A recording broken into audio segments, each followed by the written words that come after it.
ഇപ്പൊ ഈ +2 സയൻസ് പഠിച്ചവരല്ലാണ്ട് ആ. ഇപ്പോ കൊമേഴ്സ് പഠിച്ച കുട്ടികൾക്കും മെഡിക്കൽ ഫീൽഡിൽ വരാൻ താല്പര്യമുണ്ടെങ്കിൽ അവരപ്പ എന്താ ചെയ്യേണ്ടത്? അതിന്റെ പ്രൊസീജിയർ എങ്ങനെയാണ്? തീർച്ചയായിട്ടും അവർക്കും അവസരങ്ങളുണ്ട്.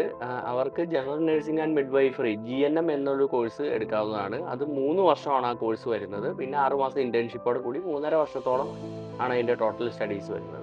ഓക്കെ. അപ്പോ പല സ്റ്റുഡൻസിനുള്ള ഒരു ഡൗട്ട് എന്താന്ന് വെച്ച് കഴിഞ്ഞാല് ഉം. BSc nursing course duration sir പറഞ്ഞല്ലോ 4 വർഷമാണ്. ഉം. GNM 3 വർഷമാണ്. ഉം. അപ്പൊ നഴ്സിംഗിനെ കമ്പയർ ചെയ്യുമ്പോഴത്തേക്കും ഇതൊരു ഡിപ്ലോമ കോഴ്സായിട്ട് ആളുകൾ ജസ്റ്റ് കാണുന്നുണ്ട്. അപ്പൊ അതിൽ അവർക്കൊരു ഡൗട്ട് ഉണ്ട്.